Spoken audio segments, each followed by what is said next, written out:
Bueno, yo puedo definir ese punto en la esfera como un vector y, y ángulos sobre cada uno de esos tres ejes, ¿sí? ¿Hasta ahí más o menos lo siguen? Gracias, Marian. Ahora caemos a la lógica. O lo puedo explicar con un cuaternión, que es un vector en esa esfera, ¿sí? Expresado mediante un X un Y y un Z, y una rotación de esta manera. ¿Mm? O sea, sobre ese eje, sobre ese vector. Esto parece más complicado, de hecho, pero lo que nos permite es escribir nuestra notación de esta manera, como dice ahí abajo. ¿Mm? De hecho, como está bien explicado en la PPT, es mucho más fácil de almacenar porque la rotación se define mediante 4 datos, son 4 floats. Es el X, el Y, el Z, y un W que es cuánto estoy girando sobre ese eje. Y esto tiene que yo puedo aplicar una rotación una tras de la otra y es conmutativa, porque los cuaternios son conmutativos en su multiplicación, no como las matrices. Ahora, las matrices teníamos que aplicarlas en orden específico o la rotación se rompía. ¿Sí? Y con esto lo que tenemos es que tampoco se bloquea, no hay un Gimmal lock. Entonces podemos expresar cualquier tipo de rotación sin tener miedo a perder grados de libertad.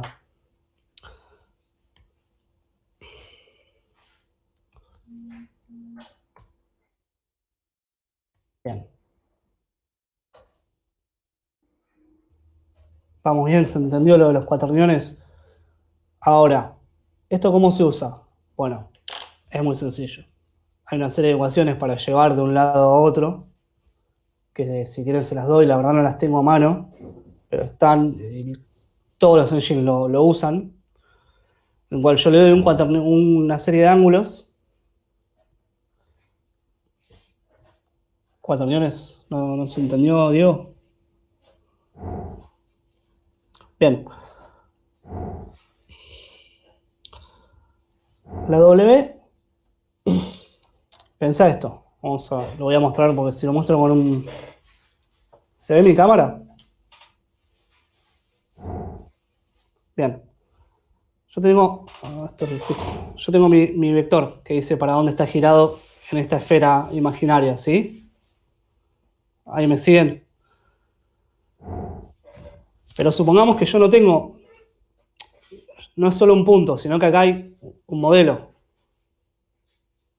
Entonces lo voy girando así. Con solo X y Z me da un montón, pero me falta un grado de libertad, que es esto. ¿Se entiende?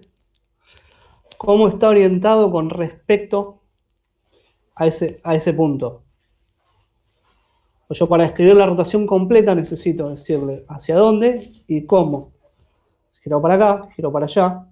SW es el ángulo de la rotación sobre ese eje. ¿Quedó más claro ahí? De vuelta, es otra manera de describir una rotación en 3 dimensiones.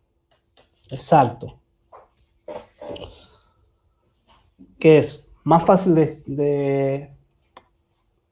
o sea, conceptualmente es más sencilla, es más fácil con los números. No hay problema, pregunten, chicos, de verdad. Todo lo que no se entienda, pregunten, vuelvan a preguntar. Si tenemos que volver a darlo, lo damos de vuelta. No se queden con la duda. Bueno, lo que decía es mucho más fácil de almacenar y de usar. Y tiene este tema de que no se bloquea, como si los ángulos. Y encima, al ser relativamente fácil ir de una representación a la otra, a nosotros nos da lo mismo. Bueno, ¿estamos? ¿Seguimos?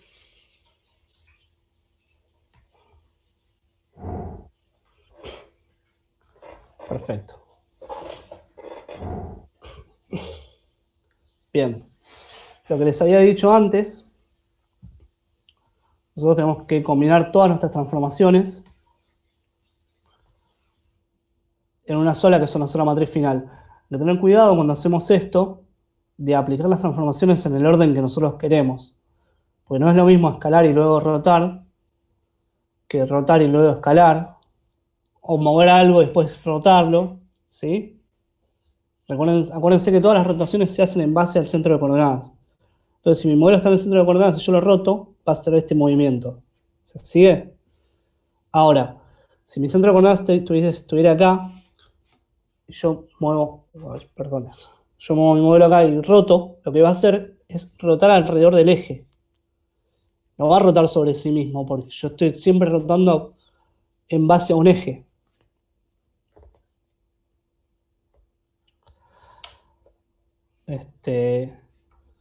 Por ende hay que tener mucho cuidado y pensar cómo son las transformaciones antes de aplicarlas. Acuérdense que no son conmutativas.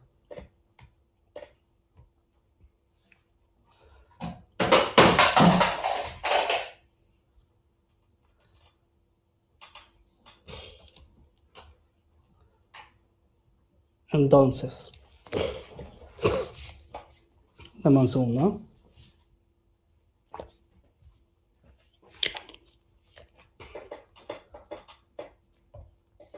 Hasta ahora estuvimos hablando siempre de objetos abstractos, todos modelos 3D que se movían en lugares. Bien, cuando nosotros queremos empezar a llevar esto a la práctica, vamos a querer pasar de un modelo lógico a un modelo físico, ¿sí? O sea, de toda nuestra representación hermosa de puntos en el espacio, eso eventualmente tiene que salir en un monitor, que no es otra cosa que un plano en 2 dimensiones.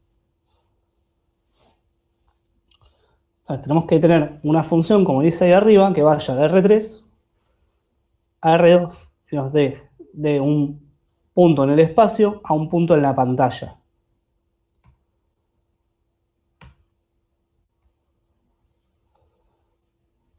¿Cómo hacemos esto? Bien.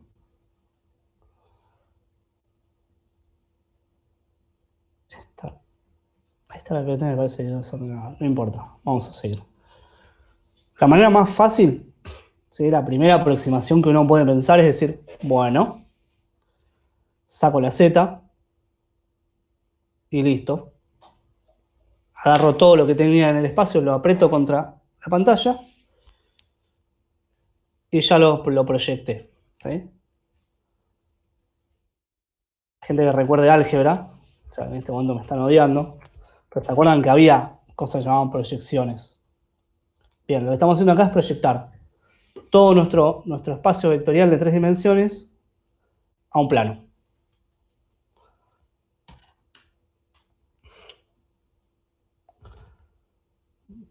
¿Qué va a pasar? ¿Qué problemas tiene esta proyección ortogonal? ¿Qué se les ocurre que puede tener? Recién uno se mostró, pasé y se vio, pero no importa. ¿Qué va a pasar en una proyección ortogonal que no va a ser como en la realidad? Exacto, no hay perspectiva, no hay profundidad. Cosas, sí, no tanto, pero sí va. En realidad, las perspectivas mejores lo que hacen es deformar un poco, pero sí. No es que se pierde su forma, sino que no se ve bien. Claro, ¿no? Se pierde la profundidad, porque yo lo que estoy haciendo básicamente es tengo todas estas cosas en el espacio, lo que hice fue tú, las pegué a la cámara. No importa si estaba más lejos, toda esa información la tiré.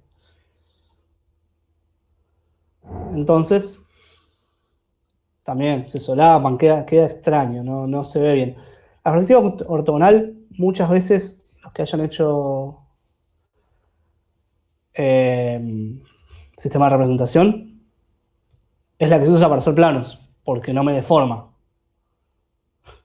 Y yo en un plano tengo otra manera de especificar que está atrás y que está adelante. ¿Sí? Ahora, la realidad, que es lo que nosotros queremos tratar de imitar, empieza a pasar esto. Los objetos más lejanos se ven más chicos. Y si lo veo bien, tengo como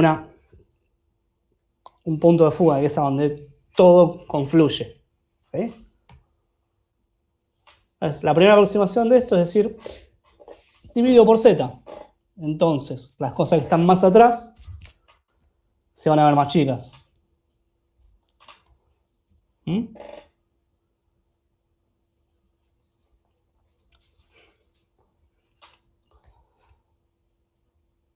¿Se les ocurre algún problema con esto? Agranda, sí. Pero aparte,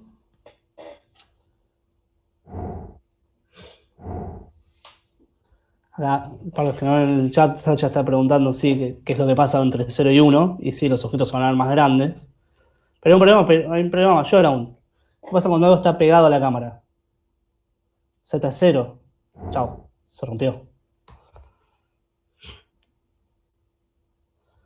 Entonces, para eso, tenemos que empezar a acotar esto. No es tan sencillo como antes lo pensábamos. Entonces decimos, vamos a poner un plano de proyección. Yo tengo mi cámara, que conceptualmente se puede pensar como un ojo, ¿sí? De dónde veo. Y luego tengo un plano. Entonces, sobre ese plano yo proyecto, no proyecto sobre el ojo, porque cuando llego y se me acercan los números a 0, se rompe. Se empiezan a agrandar las cosas, se deforman. Si llego al 0, la matemática va a decir, che, amigo, no se divide por 0. Entonces lo que digo es, agarro mi punto y lo proyecto a un plano. Agarro otro punto. ¿Sí?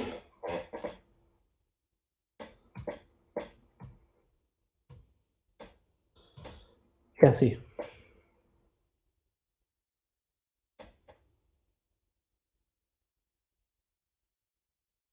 Entonces, ese punto, ese plano de proyección, nosotros le decimos near plane, que es el plano más cercano de lo que se ve. ¿Mm?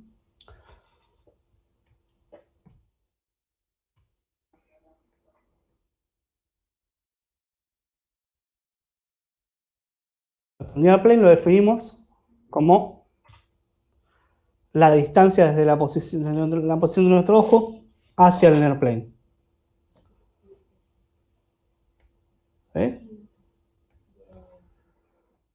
Y podemos hacer una proyección que sería esa que se ve ahí, es como trasladar P a P'.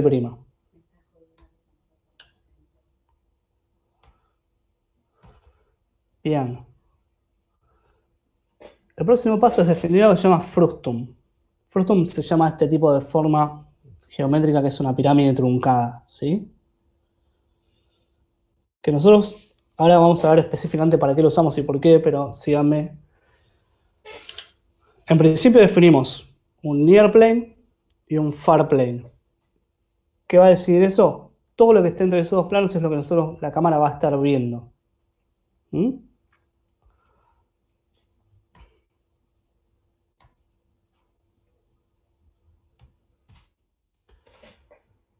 Lo vamos a definir de la siguiente manera. Como bien dice ahí, son 6 parámetros. Están compuestos por 6 planos, como en cualquier es un cubo, piensen en un cubo deformado, son 6 planos, tienen 6 parámetros, cuyos parámetros son near plane, la distancia más cercana a la cual yo voy a proyectar mis objetos, far plane, que es donde corto, digamos, todo lo que está fuera de eso, yo ya no lo renderizo, porque si no, acuérdense que en las computadoras no existen infinito, por más que JavaScript nos quiera decir que sí. La matemática para una computadora no basta infinito, basta en un lugar. Entonces yo tengo que poner un lugar de corte. Todo lo que esté más allá del far plane, todo lo que esté más lejos, no lo renderizo, no me interesa. Es por eso que ustedes jugaron a los primeros GTA, si se fijan, cuando uno agarra el auto y van apareciendo como las cosas de pronto. Eso es porque van entrando en el far plane, entonces se empiezan a renderizar. Siempre estuvieron ahí. Pero como estaban atrás del far plane no se renderizaban, no se dibujaban. Bien.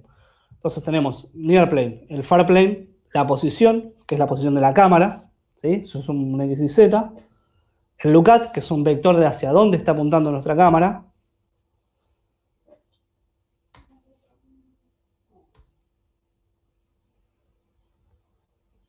Y el aspect ratio. En realidad es el FOV, que es el ángulo de apertura. Ese ángulo de apertura nos determina cómo se va abriendo esto y cuál es el tamaño final del near plane y del far plane. ¿Sí? Bueno, lo que les decía antes, todo lo que no esté dentro de este frustum lo corto porque no lo voy a renderizar.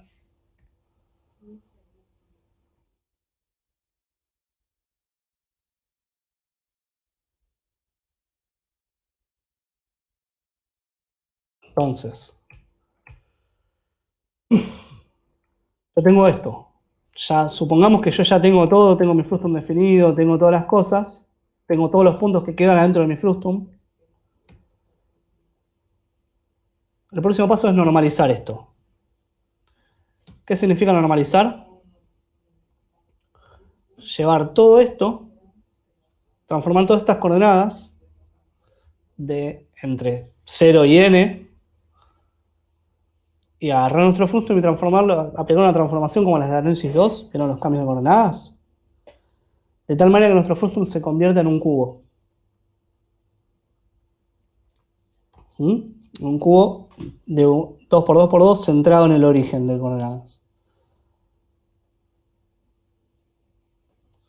De esta manera, todas nuestras unidades van a ir de -1 a 1, de 0 a 1, y las cuentas empiezan a ser mucho más fáciles. ¿Por qué?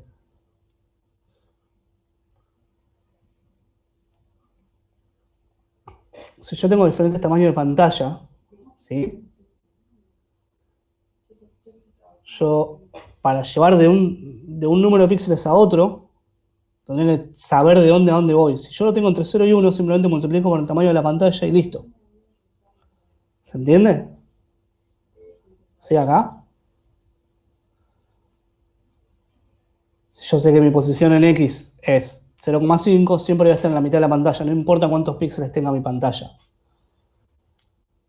Si mi posición en X fuera 37, y eso también significa qué parte de la pantalla es. No lo sé. Por eso tengo que normalizarlo.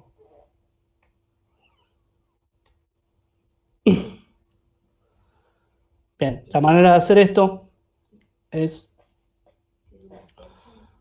dividir por las dimensiones. Dimensión en X y así. Bien. De vuelta. Como esto no se puede llevar a una matriz, pues son todas multiplicaciones extrañas. Lo pasa con coordenadas homogéneas.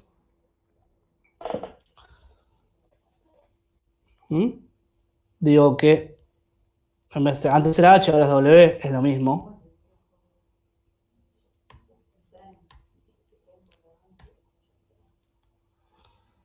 Lo transformo. Esto me va a quedar así.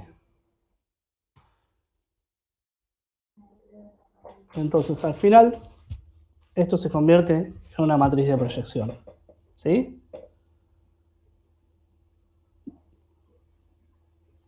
Estamos hasta ahí. ¿Para qué me sirve esta matriz de proyección? Bueno, yo con esto voy a poder agarrar todos mis puntos, multiplicarlos por esta matriz, y lo que me va a volver es un punto de la pantalla. ¿Se entiende? Pero ya estoy mucho más cerca. Porque de todo, antes tenía cosas flotando en el espacio en 3 dimensiones, ahora los tengo pegados en un plano que estaba en donde la cámara estaba mirando. ¿Y esto de qué se compone?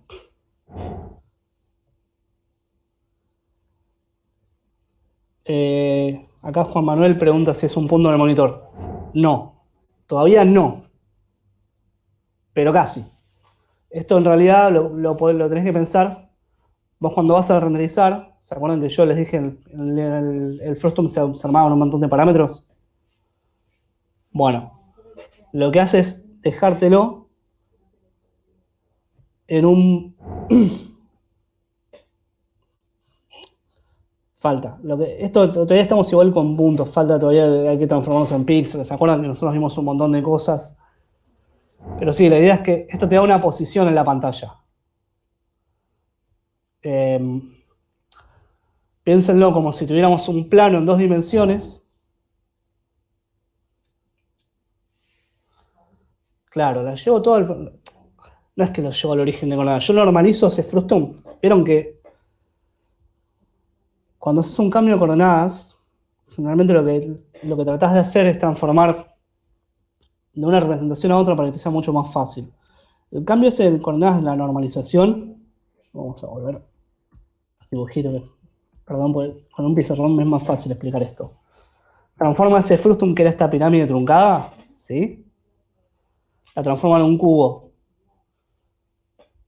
Entonces, yo lo que finalmente tengo es un cubo de 1 por 1 con todo proyectado. ¿Por qué de 1 por 1? ¿Por qué un cubo? ¿Por qué en 3 dimensiones y no todavía en 2? Porque yo voy a querer tener algunas cosas adelante de otras, todavía. ¿Sí? Entonces, esta matriz lo que va a hacer es llevarme de cosas en el espacio a todo casi listo, a tener un cubo con todos los puntitos listos para después pasárselo a la pantalla. Todavía no está en la pantalla, todavía es abstracto esto. ¿Se entiende? Porque yo después lo tengo que mover. Esto lo que me va a decir es de 0 a 1, ¿dónde va este punto? Y de 0 a 1, perdón, de 0 a 1, ¿dónde va este punto? Y después me va a dar una profundidad relativa también para poder agarrar y comparar esos puntos para ver cuál se ve y cuál no.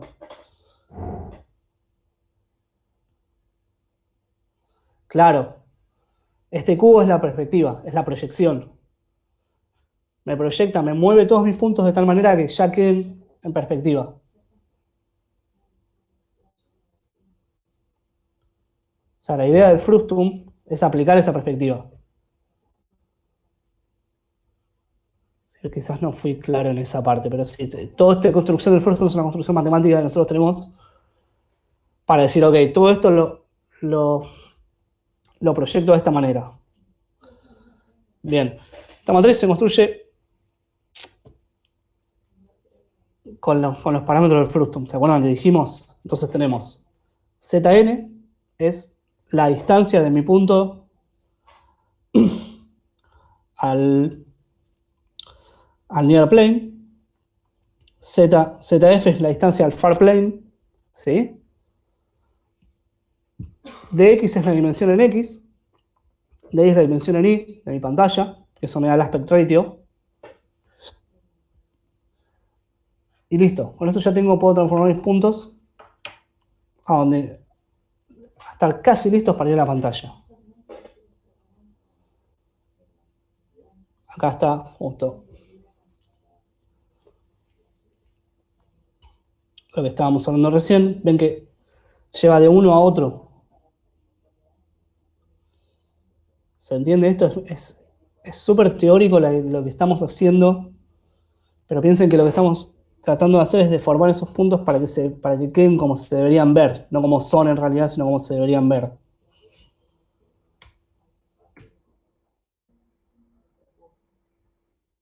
Al final de todo esto, si yo quisiera, sí podría sacarle la Z y ya tendría coordenadas de pantalla. ¿Se entiende? Porque ya está todo perspectivado. Todavía le dejo la Z porque, como les dije, nosotros vamos a querer hacer operaciones para ver qué queda delante de otro.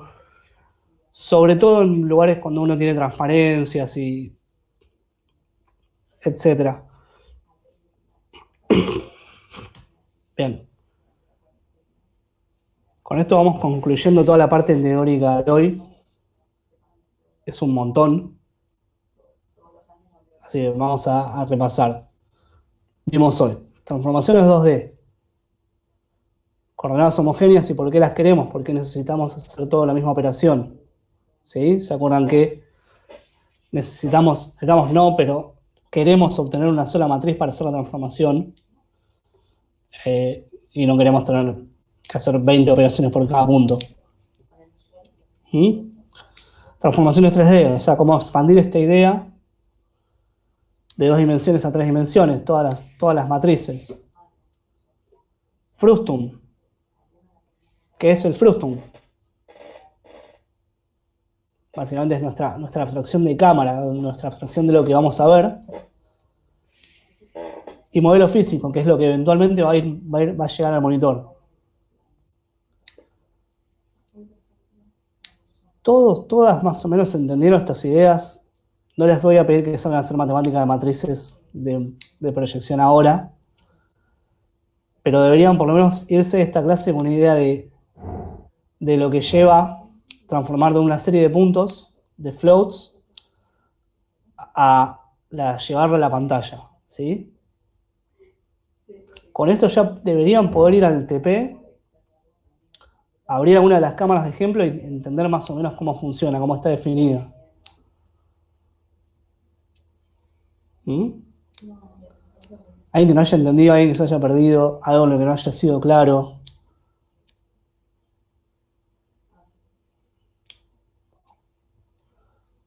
Bien. Perfecto. Acá memes que pone Ronan porque le gustan los memes. Y sin más, preguntas, algo que quieran que aclare. Diga, Sacha.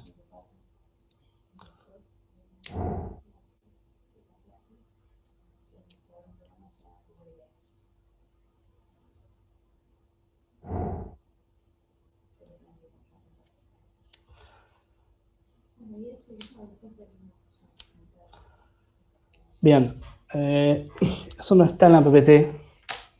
No llegamos a añadirlo. ¿Sí? Sacha me pregunta cómo operamos con el cuaternión. Bueno, en realidad no hay mucha ciencia de cómo operar con el cuaternión. Después, ahora les voy a pasar la URL del ejemplo, ¿sí? Y en la semana voy a agregarle la matriz de rotación a partir de un cuaternión. Pero básicamente vieron que yo les dije que un cuaternión se construía a partir de 4 parámetros. Un X unido a un Z y una W que representa la rotación sobre el mismo eje.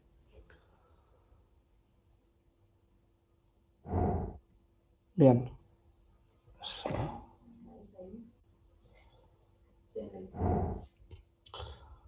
Esto justo estaba viendo la documentación, pero sirve de ejemplo. Básicamente, llegan a ver ahí esa matriz. Bueno, esa matriz, 1 menos 2y al cuadrado, menos 2z al cuadrado, es la matriz de rotación. Nosotros ponemos los parámetros del cuaternión ahí, multiplicamos nuestros puntos y se rota de la misma manera.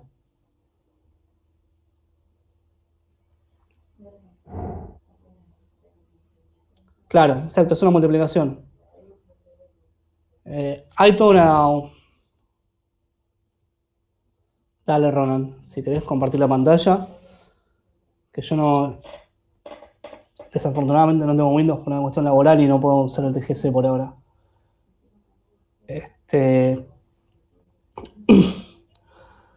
Pero sí, es una multiplicación más, solo que en vez de definirla en base a un ángulo, la definimos en base a un cuaternión.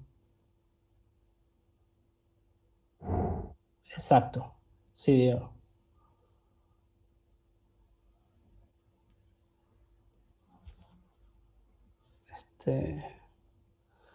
A la larga son todo abstracciones matemáticas para hacernos la vida un poco más fácil. De hecho, fíjense que acá esa matriz no tiene ni senos ni cosenos. Por ende es mucho más fácil para la computadora de calcular. Un seno y un coseno es carísimo desde el punto de vista del cálculo. En cambio, la multiplicación y una suma o restas no es tan caro, es barato. Bien. Te cedo la palabra, Ronan. Buenas, no sé si se ve ahí Visual Studio.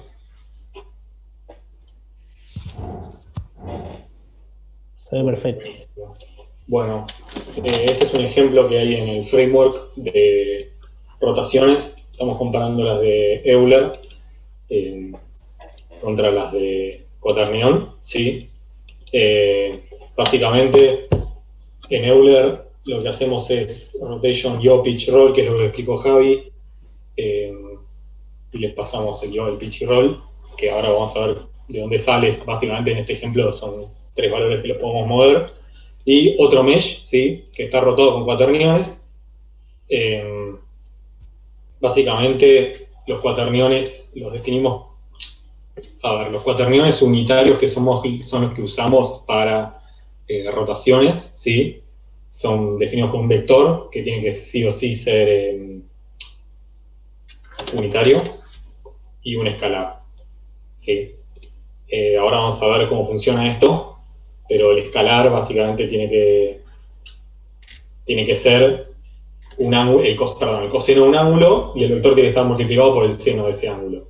Lo que tiene esta función, que está muy buena, es que vos le pasás un vector y un ángulo y te define el cuaternión. Voy a poner, ahora si puedo.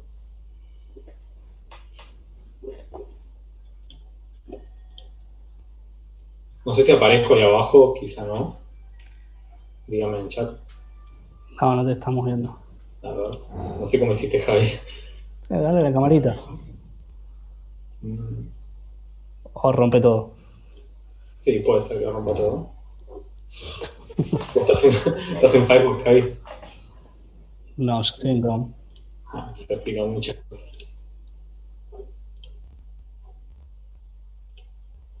Bueno, voy a dejar de compartir un segundo, lo pongo en la cámara. Sí. Estoy bastante pixelado, me alejé un cacho. Básicamente, nosotros tenemos un cuaternión que es un vector y un ángulo, no sé si se ve bien ahí. Voy a acercar un poco más para acá.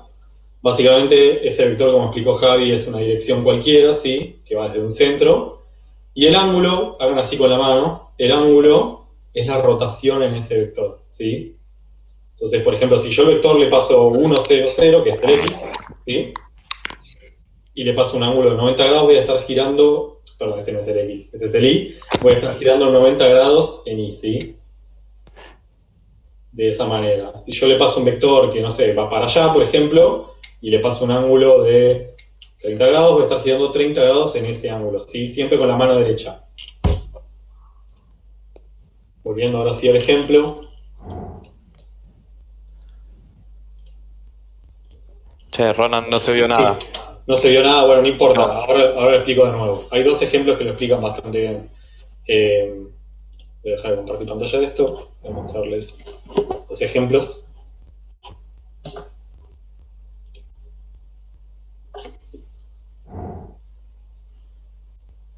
Ok, yo entiendo qué pasa.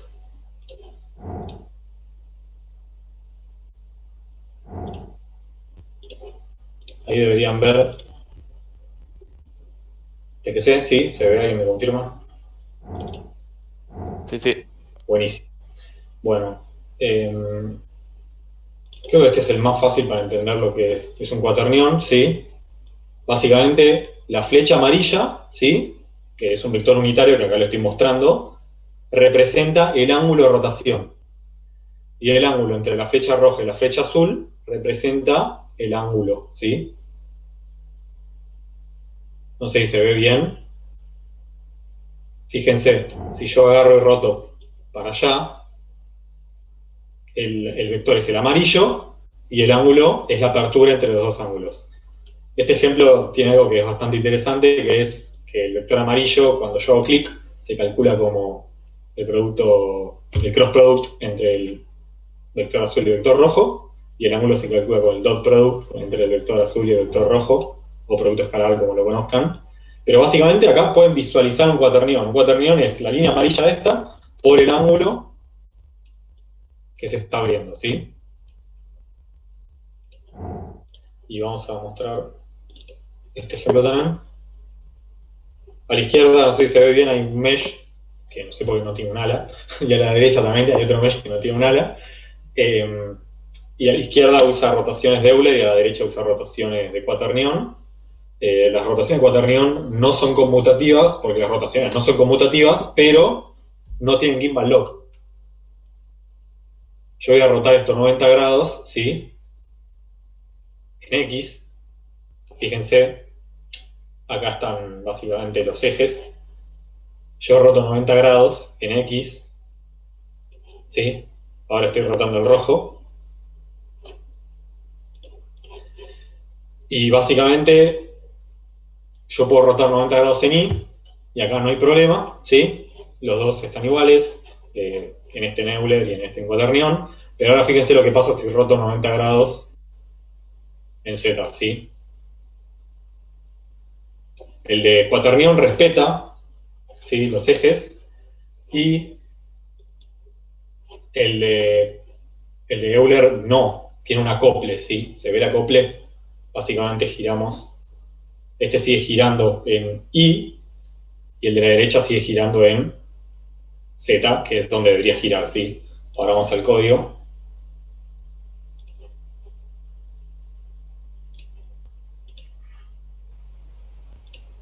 Mientras Ronan va al código, Sí.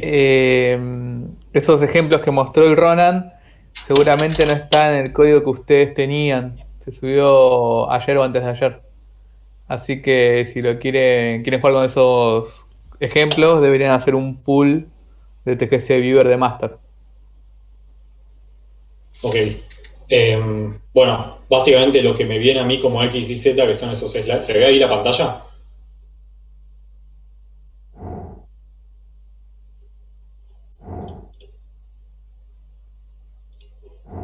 Ok, voy a tomarlo como un sí. Sí, se ve el lead. Ok, buenísimo. Esos sliders que modifican estos valores ROT X, ROT Y, ROT Z, básicamente son el ángulo que le paso a esta función, ¿sí? Que es el cuaternion rotation axis. Y básicamente estos son los tres ejes. Fíjense que para definir una rotación yo puedo multiplicar mis cuaterniones de X y Z. No son conmutativos, pero no acopla los ejes, ¿sí? No son conmutativos porque si yo roto primero en Y y después en X, es distinto a si yo roto primero en X y después en Y. ¿Sí? Eso no hace falta demostrarlo, si bien después les paso un ejemplo. Pero básicamente no es conmutativa ningún tipo de rotación en 3D. Y acá estamos calculando básicamente la transformada para cada mesh. En el mesh de Euler es la escala base con el yaw pitch roll, con la traslación en Euler, no sé por qué le puse una N ahí. Y para el cuaternión es básicamente la escala base por la rotación del cuaternión. El cuaternión, preguntaban cómo se usa, básicamente es, o sea, acá lo tenemos como un escalar y un vector. Internamente esto lo que hace es calcular el ángulo y al escalar le pone coseno de ese ángulo y al vector hace el vector por seno de ese ángulo y después lo pasamos a matriz, ¿sí? Los cuaternios se pueden pasar a matrices y se pueden concatenar, como acá ya vemos, estoy multiplicando 3 cuaterniones, ¿sí? Y eso todo me da la matriz. ¿Qué reemplazaría? Fíjense que acá reemplaza la matriz de rotación, que es en Euler, ¿sí? Entonces estoy haciendo la misma operación. Y bueno, esta escala base, ahora lo vamos a ver, ustedes no tienen que multiplicar matrices a mano, van a tener que usar estas abstracciones que existen, que se usan en un montón de motores y lenguajes. Básicamente el scaling, en este caso estoy escalando los meshes por 0,05 y una rotación Y, ¿sí? Esto en realidad no debería ir, pero bueno, es una ayuda para que se vea bien. Y la traslación es matriz translation, ¿sí? Menos 10, 10, básicamente son puntos, ¿sí? Le paso un vector. Y esto me da una matriz. Entonces, multiplicando las tres matrices, tengo la matriz M, ¿sí? Que es la matriz de mundo. Ya vamos a ver la clase que viene qué significa eso, de un mesh. Básicamente, para la entrega, la primera, si no me equivoco, tienen que ubicar meshes en el espacio, ¿sí? Para eso van a tener que básicamente agarrar la transform, aplicarles una escala si se necesita, una rotación si se necesita, y una traslación, ¿sí? Y con eso, por ahora, estamos. Otra cosa es que esto no se hace, si bien se hace punto por punto, acá no vemos cómo se hace punto por punto, se lo asignamos al mesh total, ¿sí? Cuando después se haga vértice por vértice, ya lo vamos a ver, se hace en un programa dentro de la placa de video, pero me estoy adelantando. Por ahora sepan que esto se hace punto por punto, pero por acá solo nos abstraemos y se lo ponemos esta matriz al mesh, ¿sí? ¿Alguna otra pregunta con esto? Bien, muestro el código el ejemplo del trackwall. El de trackwall es interesante porque básicamente cada vez que yo giro el tiburón, lo que estoy haciendo es multiplicando el cuaternión anterior por el nuevo. De esa forma yo puedo rotar un mesh por rotaciones y siempre voy a estar concatenando las rotaciones anteriores. Entonces la rotación total es la multiplicación de las anteriores. Eso solo pasa con el cuaternión. En Euler es un poco más complicado eso. Nuestro consejo es que en la mayoría de los casos cuaternión va bien. O sea, si queremos rotar en I, ¿sí? Hacemos la rotación, le especificamos el ángulo y el vector y ya está. Pero bueno, si queremos alguna rotación un poco más fácil, esta es la manera, ¿sí? ¿Alguna pregunta con esto? No, perdón. Cuaterniones. ¿Cuándo nos conviene usar Euler y cuándo cuaternión? Ahí está. Si van a usar rotaciones solo en X, o solo en Y, o solo en Z, yo les recomiendo que puedan usar Euler. Hasta ahí estamos bien. Ahora, si van a hacer rotaciones en otro eje, o necesitan de alguna manera concatenar rotaciones de X, Y o Z juntas, usen cuaternión, ¿sí? Los dos son para 3D, nosotros no hacemos rotaciones en 2D, es medio raro que hagamos eso. Quizás en sprites como hay un solo eje no pasa esto de Gimbal Lock, así que sí, usen básicamente IO Pitch Roll, que es Euler, si van a hacer solo en un eje. Si van a hacer en otros ejes que no sean X y Z o varios ejes al mismo tiempo, lo mejor es concatenarlos y usar cuaternión, ¿sí? Sí, una sola cosa más que quiero agregar. En realidad, yo les diría que traten de usar cuaterniones casi siempre, sobre todo en la parte de cámaras y esto. ¿Por qué? Pues no, aparte que no se bloquean como se mostró Ronald, los cuaterniones son interpolables. Que nosotros en la materia no lo estamos viendo mucho, pues no está la parte de animación, pero cuando quiero animar una rotación, ¿sí? Los cuaterniones se interpolan con interpolación lineal y se ve bien la rotación. Si yo quisiera interpolar entre dos rotaciones de Euler,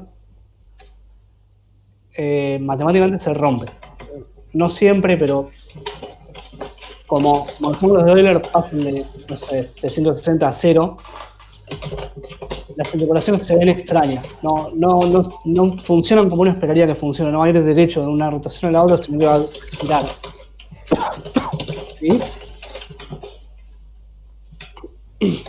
Entonces, nada, es un poquito más molesto al principio aprender a usar los cuaterniones, pero después son todo ganancias, porque todo funciona como uno espera que funcione. Con los ángulos de Euler no es así.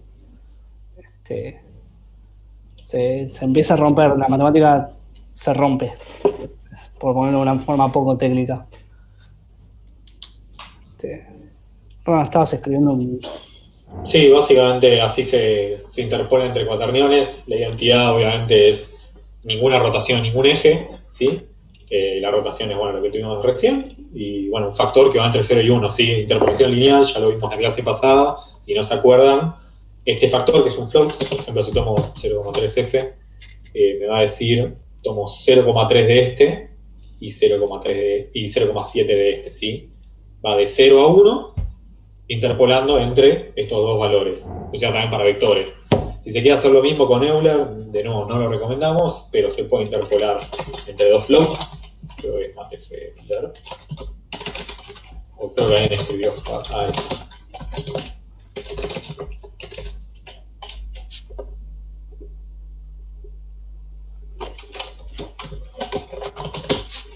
Bueno, no va al caso igual, pero creo que era más.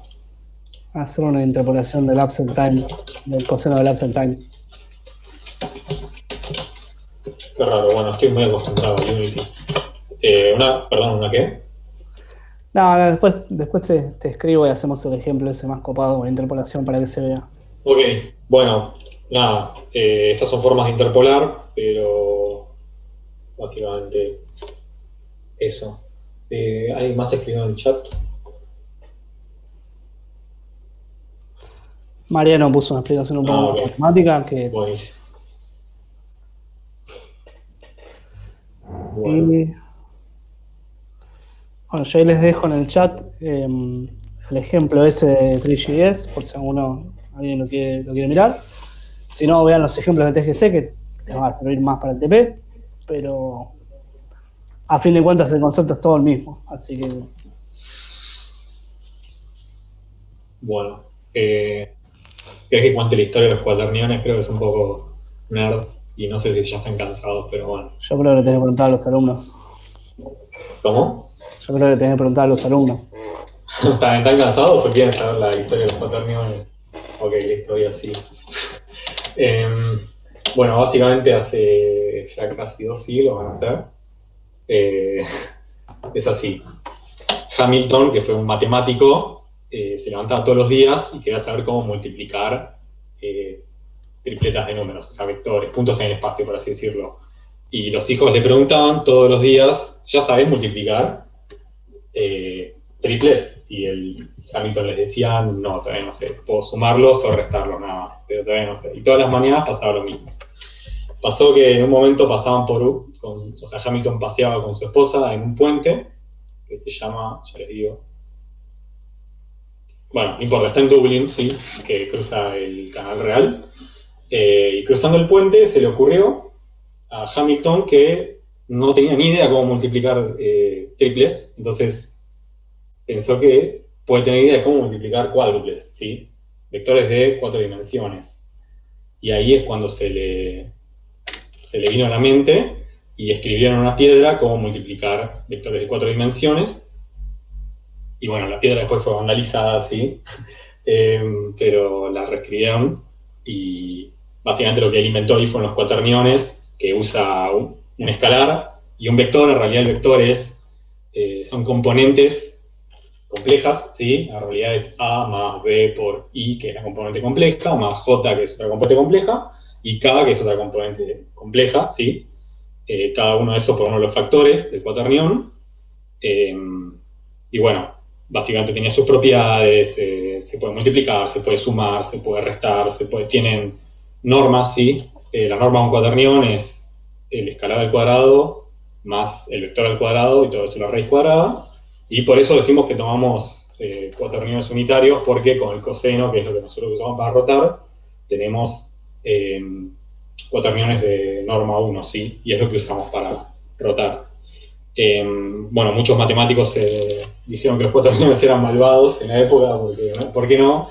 En la época decir que algo no nos gusta es malvado. Y bueno, después también se dice que Lewis Carroll, que es el seudónimo de la persona que que escribió Alicia en el País de las Maravillas, se basa si bien el libro se dice que se basa en matemática, porque Lewis Carroll era estudiante de matemática, también se dice también se dice que básicamente que la escena o la parte de la novela en donde el sombrero loco, el sombrero loco, el conejo y el ratón rotan alrededor de la mesa, tiene que ver con cómo se dan las componentes complejas en cuaterniones.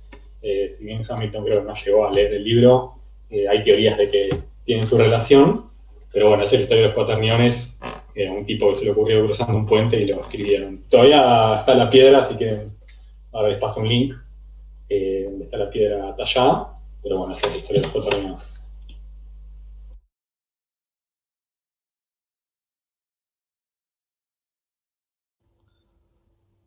Bueno,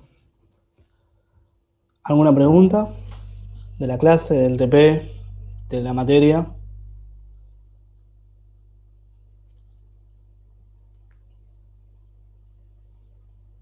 ¿Nadie?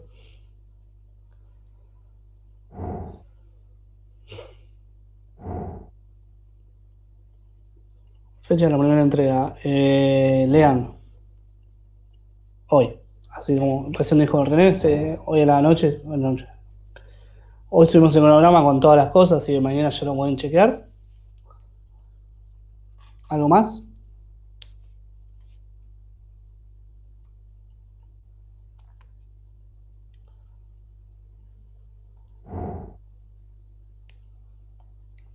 Bien, entonces, nada, por ahora vamos cortando. lo único que les puedo recomendar es que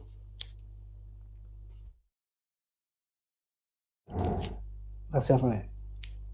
Las PPT las vamos a ir subiendo de a poco. Como les decía, todos deberían tener un mail del grupo. La gente que no lo tenga, por favor, escríbanos. Empiecen a hablar con su grupo, empiecen a programar, a ver qué se puede hacer, qué no se puede hacer. Familiarícense con el TGC. Y cualquier duda, no duden en escribir, tanto teórica como práctica. Nosotros contestamos todo lo antes posible. Si no hay nada más, nos vemos el martes que viene.